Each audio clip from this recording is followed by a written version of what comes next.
قاري صاحب محترم، یو شي ته بل د غرب طالبڅټو ګوډاګیانو هغه څوک چې د افغانستان مخې لا نه ده لیدلی په رسنیو کې یو قسم توهینامیز خبرې شروع کړي. فرض که په قندهار کې یو پل چې د 18 کاله طالبان په دې قادر و چې پل والوزوي، نه الوزه. اوس چې طالب ته د قدرت ته د رسېدو لپاره یو څو هفتې پاتې دي، پلونه الوزوي، عمل منفعه مکتبونه الوزوي، کلینیکونه. دا وجه څه ده؟ طالبانو ولې دې کار ته لاس پورې کړ؟ مبین صاحب د دغه موضوع په اړه زه تاسو ته یوه مهمه یادونه کوم. هغه دا ده چې دغه مزدوري رسنۍ څومره پروپاګند او دروغ چې دوی په موږ پسې وایي، که د دې په نیمایي رښتیا دوی په د کابل اداره پسې ووایي، سرونه به ترې پرې کړي.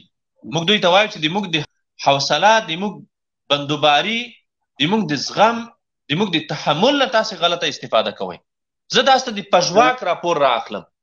د پژواک راپور، پژواک په خپل راپور کې ګورئ، د راپور سرلیک داسې ده: د کندهار په ارغنداب ولسوالۍ کې د تېرې شپې موټر بم چاودنې د دغه ولسوالۍ مهم پل ویجاړ کړی چې دغه ولسوالي له کندهار ښار سره نښلوي. او د راپور په بیخ کې بیا وایي، دوی وایي په اول ځل کې وایي چې د کندهار د امنیې قمندانۍ ویان جمال ناصر بارکزی هغه مهال پژواک خبري اژانس ته وویل یو هموي موټر چې چاودېدونکو توکو ډک و، هدف ته تر رسېدو وړاندې د پولیسو لخوا پیژندل شوی او ویشتل شوی چې چاودنه یې کړې او زیان نه لري. ګورئ دلته اوس دوی داسې نه وایي چې دغه موټر چې دا د هوا نه ویشتل شوی ده. ویشتل شوی ده. په چی ویشتل شوی ده؟ د هوا نه دی ویشتل ده.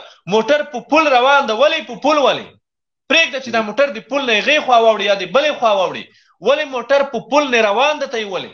بیا چې موټر په پل نه د پاسه ته وولې موټر چاودنه وکړي، د دې پل د دې چاودنې مسؤلیت ستا په غاړه ده که د مقابل لوري په غاړه ده؟ خو ګوډاګیان چې د مزدوري رسنۍ د دوی د منافقت ته وګوره، دا اول وار هم نه ده. دا 20 کاله دوی په دې ډول طرف نیولی ده، اړخ نیولی ده او د موږ په مقابل کې کلک سنګر نیولی ده.